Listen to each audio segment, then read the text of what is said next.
What up, what up? It's the Athletic Hockey Show. It is Wednesday, March 4th. My post-Olympic streak of getting the date correct continues. Thank you very much.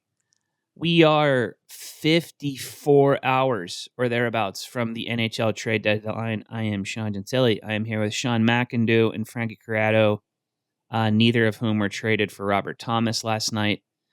Fellas, that's where we are going to start. The Buffalo Sabres, they are 25-5-2 since December 9th. They have outscored their opponents 120-80 in that span. In that span, they have the second most regulation wins in the NHL. They are now 2 points out of first in the Atlantic. They have a 48% expected goal share. Let's just ignore that. Beat the Vegas Golden Knights 3-2 last night, and they did not trade for Rob Thomas. That was the scuttlebutt yesterday. St. Louis is getting serious, it seems, about moving Robert Thomas and Jordan Kyrou. Robert Thomas, of course, first-line center, signed to a little bit more than $8 million per year until the end of the 2030-2031 season. And he's not going to Buffalo. It would seem. We have all the insiders reporting this morning, primarily Darren Dreger, that they couldn't meet the ask. This was the deal yesterday, wasn't it, guys? Like we had some momentum, we had some excitement in the middle of the day that maybe we're going to see a marquee player moved. They're chanting for him in Buffalo last night. It seemed like something was going to happen, and now here we are on Wednesday morning, and it's just like very disappointing. Don't you guys, isn't there a part of you that wonders why St. Louis is so eager to trade a guy who would be seen by many people around the league as a premier two-way center, excellent playmaker, a guy you can trust to play against tough matchups? Like, I know it hasn't gone well for St. Louis this year, clearly, but if you were going to try and turn things around, doesn't he help you turn things around next year? Like, that's my big question that I'm wondering with all of this. Like, I wonder if they're thinking, do we know something in St. Louis that they don't know? And maybe we can get a haul for this kid right now. I don't understand it. I had a GM tell me exactly that once, where he told me that whenever there's a player he likes and he's talking about acquiring them, there's always a voice in the back of his head going, what does this team know that I don't know? Why is this guy even available? And why is the entire St. Louis Blues roster seemingly available? Obviously, the team isn't good. So, I mean, this is the sort of thing that they should be looking to make some moves. But there is that little piece. Now, that having been said, what did you say, Sean? 56 hours? Something like that? That's a long time. 54. Man. It is 54 hours is a long time. I'm not buying this. The deal is dead. Me neither. Kind of thing. There's, everyone's still got each other's phone numbers. Everyone's still on speed dial. There is plenty of time to get back and figure this out.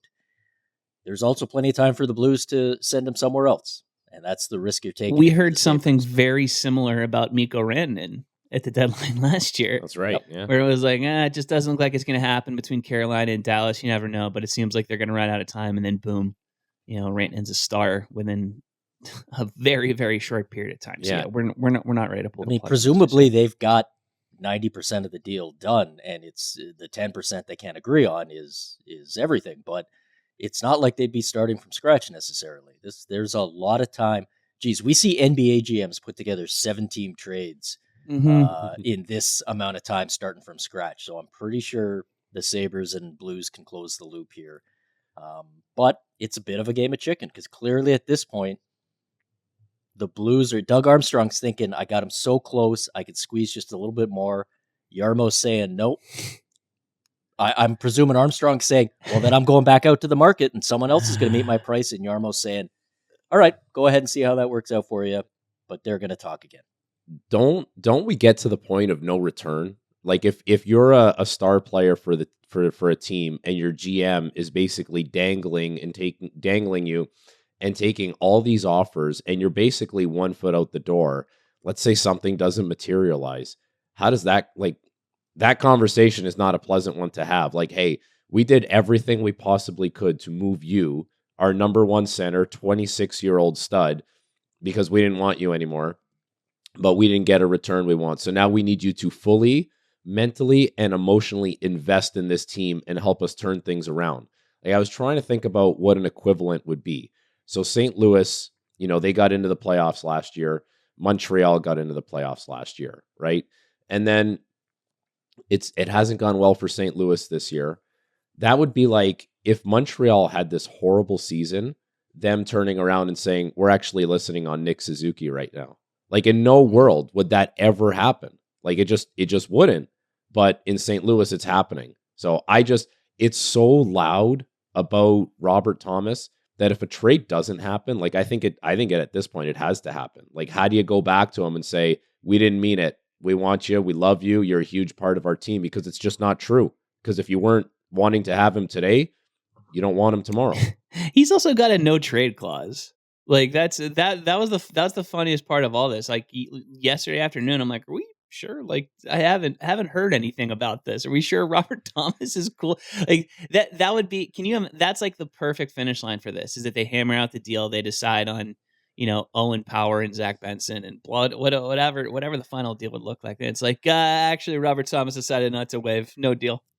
And I don't know how many teams are on his no trade, but I'm betting Buffalo is probably on there because it's a fair bet. The teams would have been on last summer.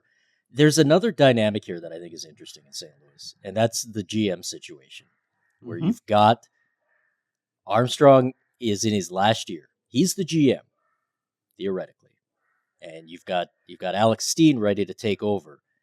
I'm wondering if, do you think maybe there's a little bit of good cop, bad cop getting played here, where there's been a decision organizationally to strip it down and start again, but that's that would be tough to manage. And Doug Armstrong just puts his hand up and says, "Oh, I'll be the bad guy.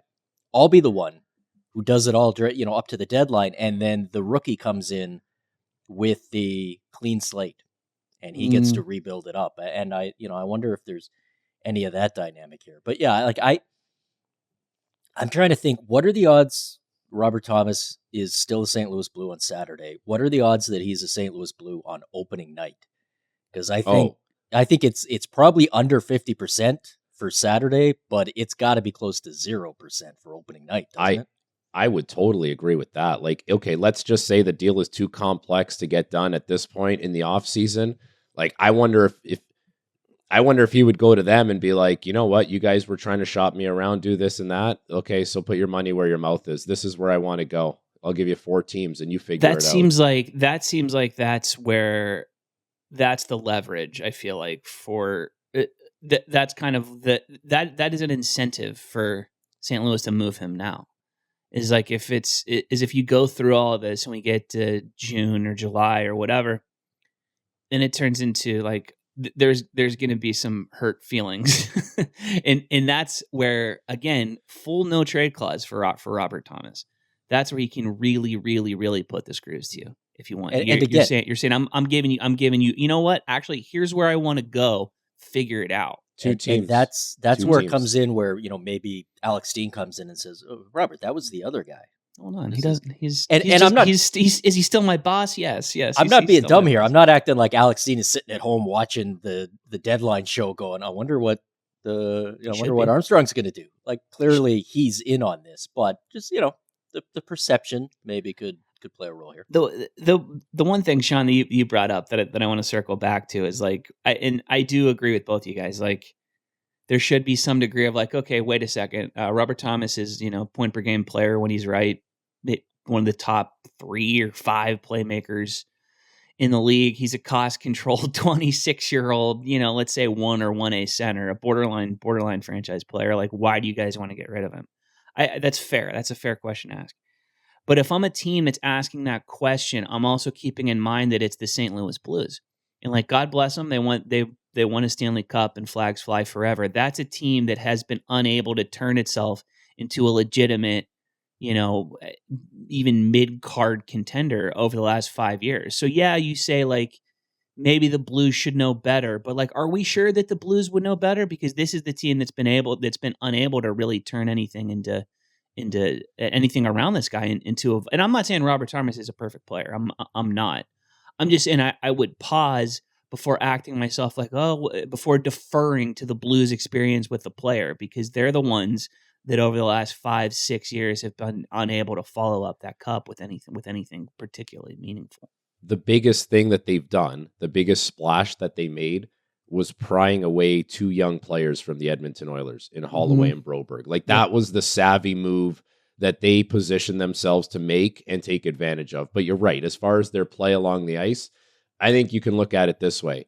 You know, they were a powerhouse in the Western Conference for a long, long time, realistically, right? Like when Chicago was winning and LA was winning, the St. Louis Blues were that team that was kept getting knocked off by those guys that were winning cups. And through that, they made the playoffs last year. And then you look back and you realize, I don't remember St. Louis picking like first overall and really bottoming out. Like they never had that really like fall off the tracks kind of year. And then last year they made the playoffs. And I'm like, oh, they did it. Like they found a way to get back to the playoffs without doing the bottom out. And their team looks good. And there's this youth and it's like, it's an exciting group. And now this year it's gone completely south. And it almost feels like they're just going to like say, check please, and abandon it. And that, you know, that starts with moving Robert Thomas, and maybe if that's Kyrou, and if Binnington is gone, like whoever you want to move there. And then pretty hard reset there. Right. And then you start to see the offers that, you know, they would be looking at in return for a guy like Robert Thomas. I'm like, well, if you're Montreal, you're not giving up Michael Hage. Michael Hage could be a better player than Robert Thomas when it's all said and done. So you can dangle your player out there. You can ask for like the moon and everything around it as far as your return. But I just wonder, like, does that do some irreparable damage to a guy that you might have to keep around and is going to have to be a big part of your team? And this was my theory initially, because we've been hearing these guys' names all season long, if not longer, that the Blues were open to moving these guys, kind of in the rumor mill. And I said for a while, I said, this is a bluff. This is a bait and switch. This is how Doug Armstrong gets the phone ringing for people to say, oh, is Robert Thomas available? Let's talk. And then you talk for a while, and maybe they blow you away with an offer, and you got to think about it. But probably they don't. And you go, geez, I don't think we're really going to have a deal here. But you mentioned this guy. Would he be available in a smaller deal? And, would you, and next thing you know, somebody's, what about Pavel Buchnevich? Like we're not interested in moving Thomas, but Braden Shen is a center, like whatever. And you play that, and that's where I thought this was going, because it just didn't make sense for a team like the Blues to be moving young guys like this. But it's been going on for so long. Maybe it started that way. I don't know. But at this point, I mean, how many, how long can somebody be on the block before, like you said, you've done some damage? I mean, there's enough smoke at this point that you got to go and light the fire. We'll go back to the Sabres package, because this is primarily what we want to talk about today. Our subject for the day is teams that we want to do something. This is in honor of Sean's post of 7 teams that should do something that probably won't. I think the Sabres are in that group for me. Like, part of me as a team chaos guy, like, yeah, send Owen Power. Like, send him back. Owen Power, Zach Benson, Yuri Kulik, and a first-round pick. Like just do it. And I get the argument against it. Power's been good during this stretch. He's actually looked like, some simulacrum of the guy they thought they were drafting. It's been a really good top 4. Their top 2 defensive pairs are not necessarily something that you want to go mess with, but also like players like Thomas don't hit the market every day, and apparently like the no trade clause is no kind of hurdle, because again, it hasn't been mentioned at all. I would love it if they did this, if only to have something to talk about. It sounds like he would waive to go to Buffalo, right? Like, good for him. You guys heard that, right? Like, I'm not just making that up. I did hear that, because that's why everyone's having this conversation. Yeah, and they've gone so far down this road. And he's from the GTA, so he'd be close to home, which is, there's a novelty there for sure.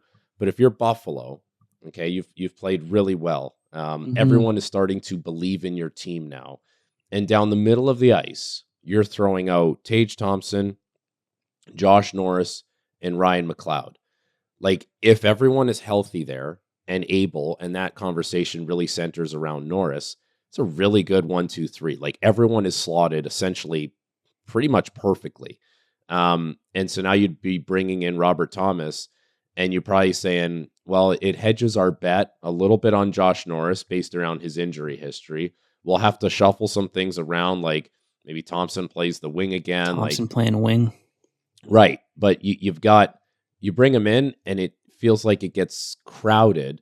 But I guess if you're Frankie's Buffalo, you're against like, this. Frank's Norris, against this. I can't believe it.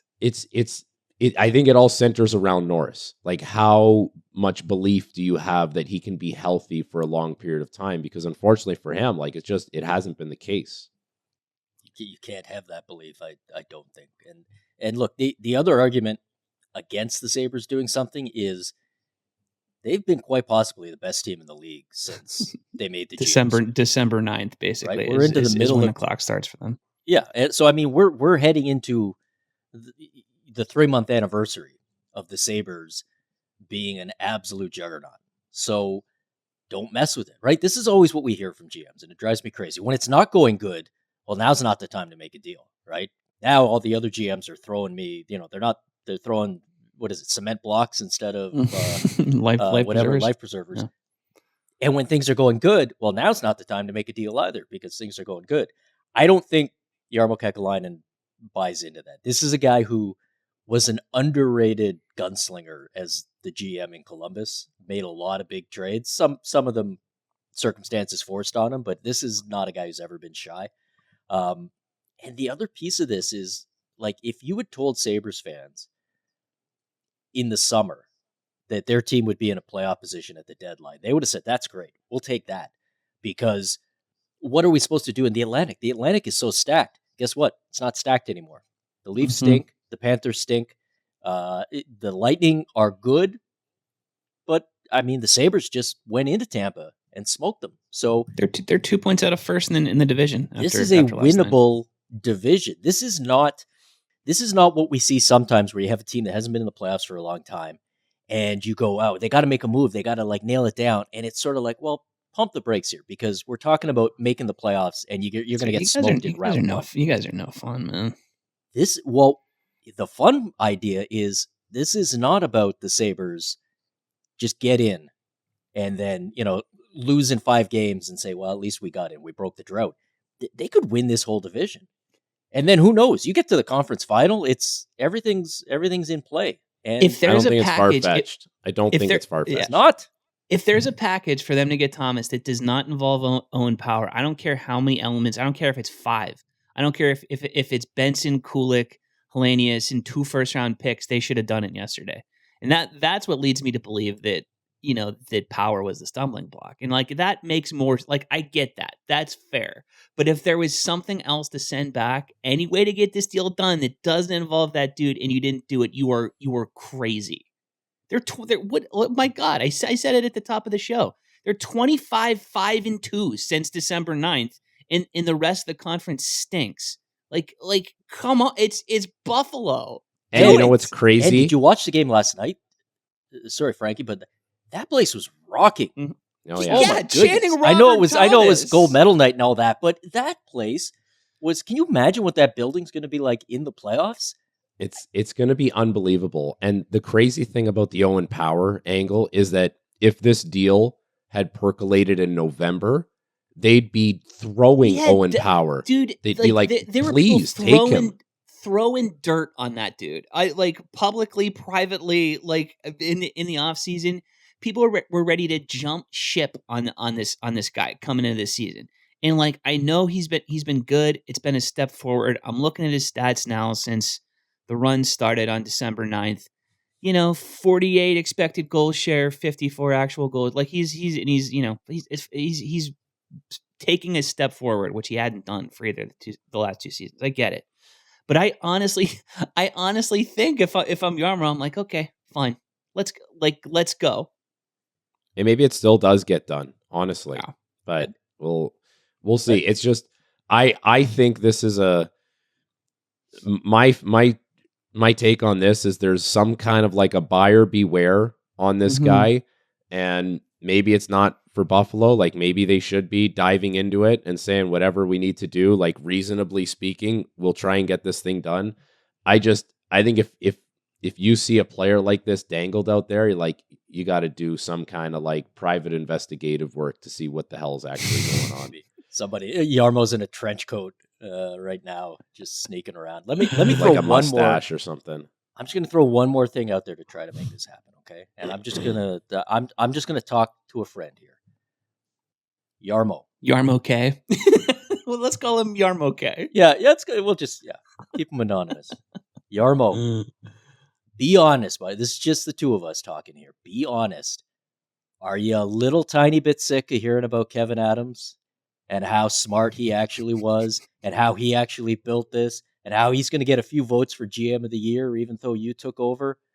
Wouldn't you like to maybe just put a little stamp on this team, a little JK stamp that says this is Yarmo's team now? I'm just putting it out there. I'm just saying. I'm not saying. I'm just. And also, like, the Sabres were the team that sold low on high talent centers. Like maybe the shoe's on the other foot now. We're the team. We're the team that goes out and gets guys that sort of inexplicably seem like they're the shines off them with their crappy team, which is the situation that Rob Thomas finds himself in. All right, before we take a break, let's go through this real quick because this was our original plan, but I think the Rob Thomas discussion was fun. I also really love calling him Rob Thomas. Eastern Conference team that you want to see do something, Frankie. Let's start with you, my friend.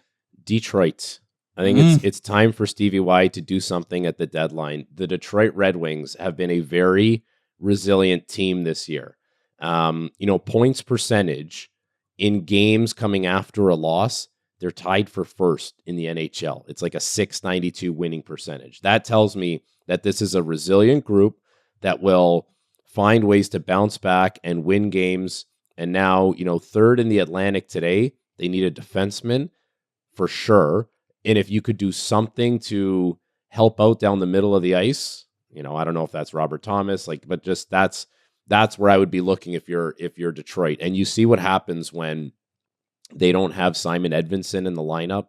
Like all of a sudden everyone's stretched a little more thin, right? And they don't want to play Sandin Pellikka a ton. So I think they absolutely need another defenseman, someone who can play some significant minutes too. Maybe it's Justin Falk. Like that's the kind of player. Elias Pettersson, could I interest you in one of him for the Red Wings? Man. If there was ever a buyer beware, Frankie Y, would you go get Elias Pettersson for 30 if it's cents a flyer, like if it costs you nothing, if you're basically saying we'll take the money off your hands, Vancouver, how do you feel about that? But I'm still buyer beware on that. Just that's some serious money for a guy that might give you 56 points. Which is why Vancouver should be jumping at any opportunity. Get rid of him. From that. Get rid of him. My team, I'm going to throw out there, just we haven't talked about them really, is Carolina, only because they've always got something cooking. This is one of those teams I have to do every year. I do my whole shtick about, these timid GMs and front offices who don't want to do anything. And Carolina's not in that ballpark. Remember, last year, they didn't just trade Mikko Rantanen twice trade for him and then trade him away. We later came to find out they had a Mitch Marner deal done at the deadline last year, and it didn't work out because of no trades and they ran out of time. But I mean, this is not a team that needs to be talked into thinking big. Most teams think small. Carolina thinks big. I don't know what that looks like this time around, but I bet they do, and I bet we're going to find out in the next couple of days. Cap should go get Jordan Kyrou. That's my big brain deal here. We know they want a winger. We know they want a top 6 winger. Chris Patrick has said as much. They've been in on other guys and not had it work out. Artemi Panarin comes to mind. I don't know if it's going to work for them this season. They're 4 points out of a playoff spot right now, but they've also played 3 more games than anybody. The math is starting to get pretty uncomfortable for them. Where Kyrou works for them, though, is he fits in with the rest of their time frame. He fits in with guys like Pierre-Luc Dubois and Tom Wills, like guys like that, age-wise. And and they potentially have a pretty big contract coming off the books next year. So it's in the form of one Alexander Ovechkin. So it's a lot easier for them to fit an $8 million long-term deal. Jordan Kyrou doesn't work for anyone, right? I don't think he's a guy you go out and get to be the centerpiece if you're a rebuilding team. That's not where we're at with him. You look at him as a player who's skilled but flawed and has some degree of cost certainty over the next bunch of years. And I think he's exactly the kind of guy that they've found a way to make work. Like guys who haven't hit their ceiling in one way or another, Dubois, Chychrun, whatever, and they find a way to put them in positions to succeed and have them fit in the larger context of that team, right? Because there's no super stud, $14 million player in the mix there, but they're also a team that's capable of winning games and winning playoff series. And I think he kind of fits there. Go do it. Yeah. Get after it. And wait until Friday after 8 a.m. to do it. We have certain people on this pod right now that need to think about their big board duties. Yes, from 8 a.m. Eastern to 3 p.m. Eastern. I got good news, Frankie. No, nobody's doing anything this year, so the big board's actually going to be big. We're gonna play We're gonna play this game with the Western Conference when we come back after the break. Stick around. All right, we're back. A little bit more than 53 hours from the NHL trade deadline now. Gentili, McIndoe, Corrado. Fellas, we're picking Western Conference teams that we want to do something. We did the East in the first segment. We're flipping over to the other conference, which, of course, none of us watch because we're all East Coast guys who are asleep by 9:45 every day as the narrative goes. Look at these eyes. Does this look like the eyes of a guy who stays up past 10 p.m.? You don't stay up past 10 p.m., but you're up at 11:30 and 1:30 and 4:30 and whatever else. Who's your pick, brother? You know what? It's the Minnesota Wild because have you guys heard the Dallas Stars have won 10 games in a row? And have you also heard that the Colorado Avalanche are some kind of wagon this year, even though their game hasn't been as explosive as it was to start the season? They're still a really good team. And the Minnesota Wild made a big trade for Quinn Hughes this season. So now it feels like you're pushing a lot of chips in. And you got to get through some combination of Dallas and Colorado to get to where you want to go. And Minnesota has had a very difficult time winning playoff rounds. So my solution, you have to take it one step further and try and go get Nazem Kadri. Because when I think of the way that Kadri plays the game and the way Bill Guerin and the Minnesota Wild, their whole operation is, like Joel Eriksson, for people on the East Coast, I'm just joking around now, that don't watch Minnesota play, he is a bit of a firecracker, man. Like he sticks his nose in it, and so does Ryan Hartman. And you could throw Nazem Kadri in that mix. It's such a great combination of like competitiveness, energy, playmaking, skill, shooting the puck. And Minnesota has, $10 million in cap space right now. They still have so much ammo to make a bigger trade if they wanted to. Like young prospects that they have, Riley Heidt, Caden Bankier, Hunter Haight, and then, David Jiricek, David Spacek. Like they have a lot of artillery to do something big. And I think the time is right for Minnesota to do it. You've already done the Quinn Hughes thing. Don't stop there. You're going to need more if you want to get through those two teams in that Central Division. So go get Nazem Kadri. I love it. I love this time of year is when we get into the poker metaphors, and I'm a poker guy. So there's a concept in poker where you're pot committed. And what that means is you've already put so many chips into the middle, you might as well shove the rest in. It's not sunk cost fallacy at this point because the pot is still in play. It's not, we're not talking about what happened last year or the year before. This is this year, and I like that a lot, and I especially like that Frankie had Nazem Kadri there. Free Nazem Kadri. Let's get this guy back into the NHL playoffs. I miss the Nazem Kadri playoff experience, and I love the idea of him. Are you sure? Are you sure you do? You got the Nazem Kadri playoff experience. I do. Nazem, on behalf of Leafs fans, you were right. We were wrong. We miss you. We miss that. The one guy who had, let's be honest, a little bit too much dog in him. But, That's on us, man. We screwed up. You were right. We were wrong. And he had the passion. He had the passion. He had apparently all the passion. He took it all with him. And all right, I'm gonna stay since we're trying to free Nazem Kadri. Let me stay in Alberta for my pick. Edmonton Oilers. You need a goalie. You need a goalie. I know you tried to go and get one. I know you did this already in December when you went and traded for Tristan Jarry. Has not worked. Tristan Jarry has not been good in Edmonton. You cannot go into the playoffs with Tristan Jarry as your starter. And when this deal got made in December, who could have seen that coming? By the way, that going into the playoffs with Tristan Jarry is your. I went back and looked.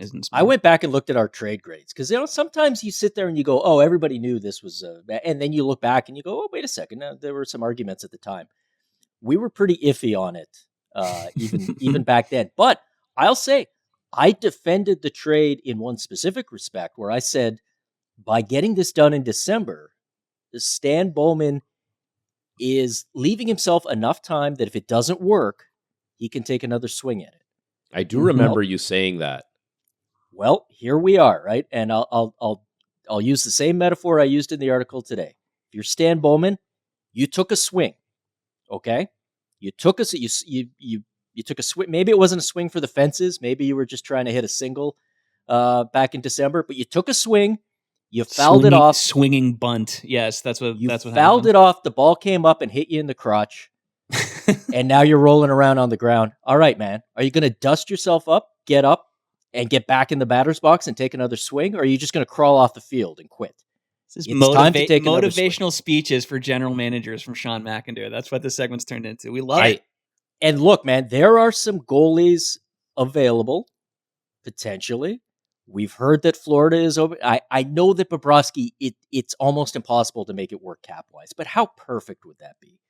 The guy that beat you in the finals twice comes over to help you finally push you over the edge. Or, I don't know, guys, we were talking about the Blues. Are there any goalies that have won anything with Connor McDavid? Are there any goalies that Connor McDavid has seen up close play really well in tough situations? Jordan Binnington. I'd do it. Yep. I have the goalie solution for the Edmonton Oilers, and it's not going to cost you an asset. It's going to cost you a little bit of cash, and I'm saying this in jest, but maybe I'm not. Leonardo Giannoni. I've had 4 straight pods where Leonardo Giannoni's come. Leonardo Giannoni. Do you guys know who this is? The 38-year-old Swiss goalie who is one of the most decorated goaltenders in European hockey, ever.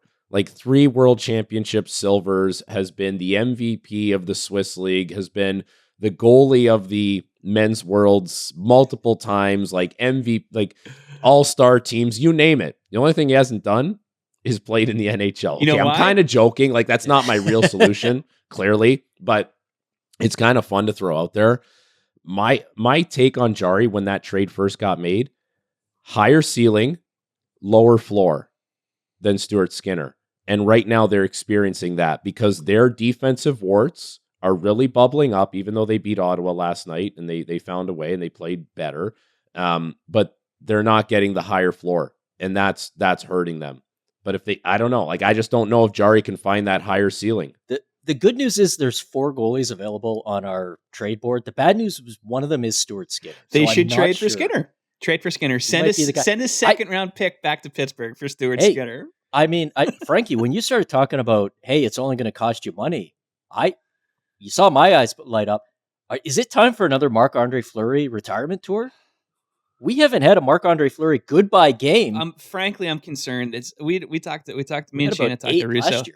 Me and Shannon talked to Russo last week, and he mentioned Jesper Wallstedt potentially being on the block as a way for Minnesota to acquire maybe a Nazem Kadri, perhaps a Vince Trochek, a player like that. That opens the door for another Fleury retirement tour, and that's just makes me.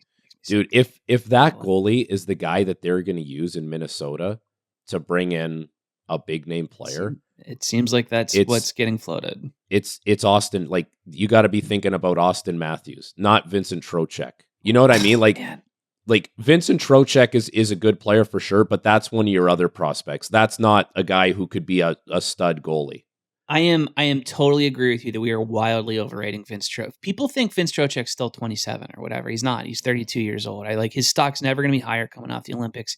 I think people are overrating him to some extent. So I'm with you conceptually that like the ask on Trochek doesn't match the player he is at this particular point. I just can't believe Frankie just broke the Jesper Wallstedt for Austin Matthews trade. No. Must credit Frankie Corrado. Man, wow. yeah. I'm you saying gotta that's ask the question. If you're dangling that goalie, that's the kind of player that you should be seeking in Okay. return. That's what I was getting at. I guess I just don't know enough about Jesper Wall. I know he's highly regarded and obviously super talented and has been great in the AHL at various points. I felt like having him as the piece for, whatever, a Robert Thomas trade or whatever we're looking at here. I get that felt maybe a little rich, but man, if that's it,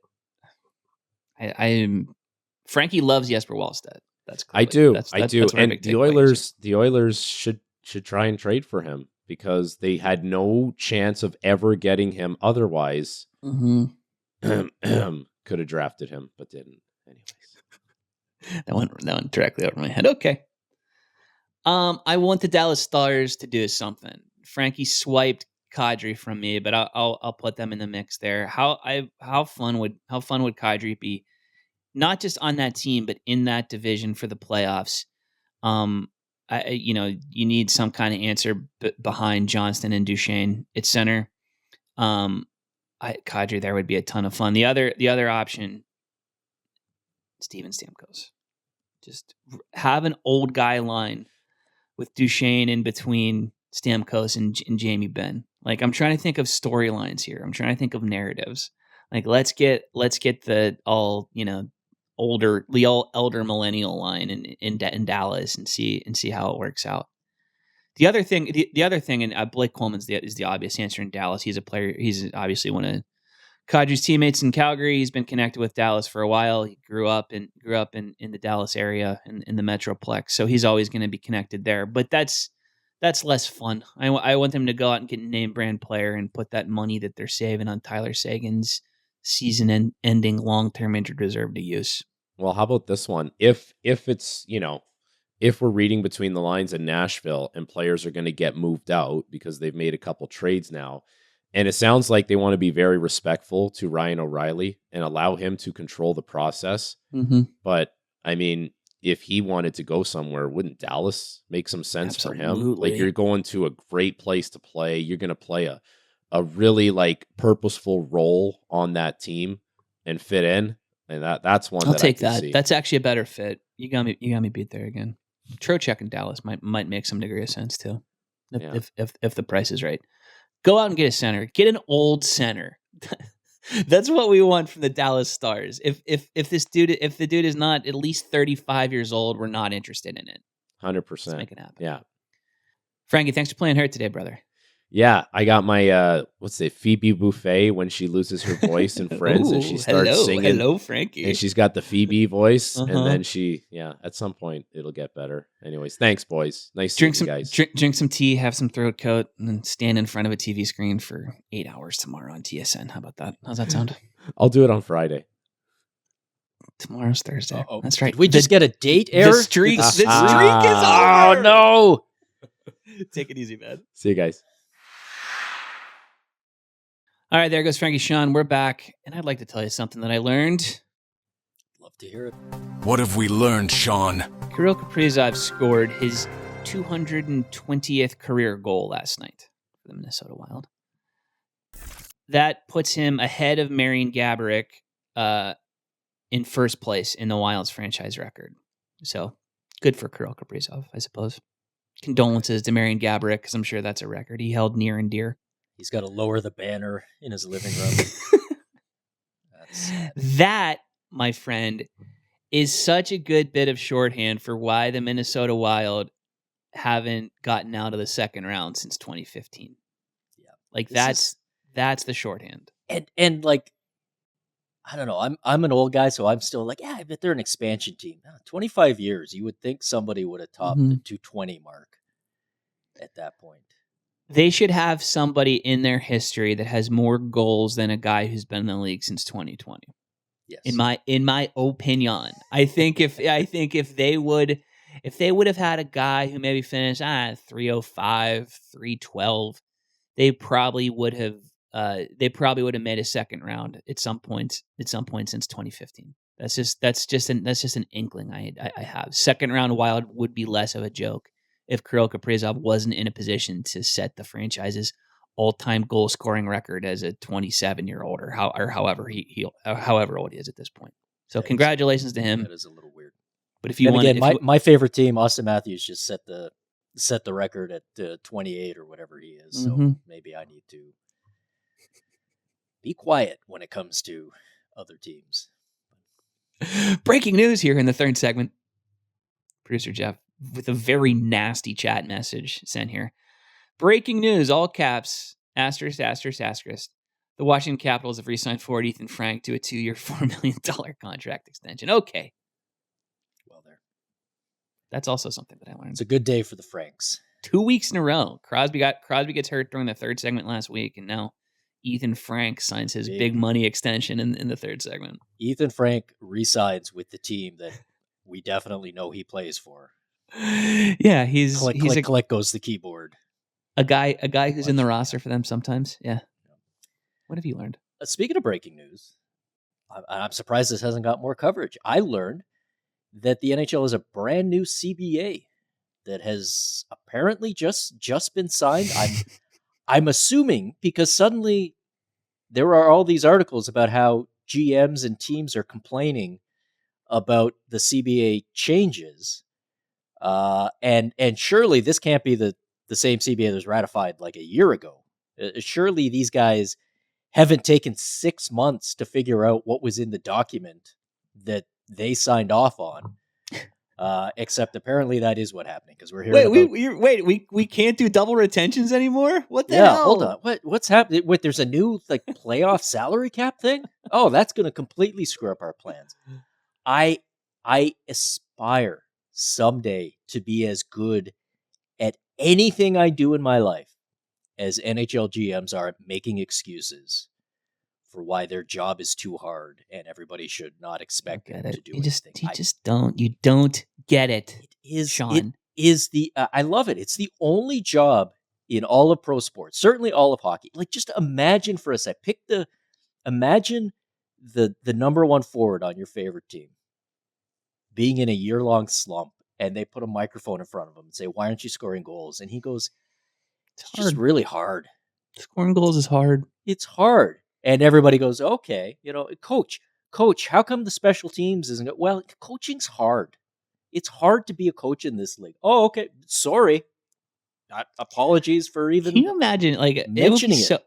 It would be so fun, truly, on March 3rd or whatever day. You're an NHL GM, you pick up the phone, you call Pierre or whoever, and you're just like, man, this playoff salary cap, it sucks. Yeah. I finally got around to... I know we've known it's been in place for a year. Look, we've all got some unread emails in our inbox, right? You scroll back, Google drops the little Gmail nudge. Like, hey, this email's 6 months old. You want to maybe take a look? Take a little look-see? It seems important. New CBA rules. It's like you got you're getting the alert from your Gmail that you're running out of storage, and you're thinking, like, why? What's in there? What's in there that could be taking up all this space? Definitely not a 100 a page PDF that tells me how to do my job. I'm gonna delete that. Somebody should have. They should have hit the little AI summary button or something. Maybe would have told them that there's some brand new rules, but we can talk. We can talk off mic about the GMs that are most likely to get fooled or screwed over by relying too heavily on Gemini. We sure can. Yeah, got a couple of options in mind. Mm-hmm. So I guess that's really what it boils down to. March 4th. The trade deadline is in 2 days. Not tomorrow. Frankie will not be on television on Thursday. He will be on television on Friday. 2 days. When nothing happens, just blame the lack of double retention and playoff salary blame cap. There's anybody. no way to know. Sean, it's a hard job. Do you know anybody with a hard job that's expected to actually do their job? No, definitely not me. No, Or you. I mean, I'm 0 for 2 on the elements of that one, so I can't. Again, maybe I should be quiet. Can you hang out until Friday morning, or do you have other stuff you have to do? No, let's just I do, but our editors are very cool about that sort of thing. I don't think they'll mind. What did you got something dropping on Friday morning? What's the next? What are you talking about? It's supposed to be a mailbag, but I don't know, man. It's easy. Oh my god. Safe haven for the lazy writer is the mailbag. It's like a little treat. Just remember, dear listener, if this isn't something you picked up on, we're gonna wise you up now. Yeah. Written mailbags, podcast mailbags. That is the sign that we got nothing. When your favorite writer drops a mailbag, that's the equivalent to when the teacher would just come in class and like put a movie on. That's That's we're watching watching The Patriot starring Mel Gibson in 25-minute increments for the next week. Mailbags are like, I got some PTO scheduled for next week, and I need a post to go up. So we're gonna do a mailbag and make sure there's no real time intensive questions that are asked here.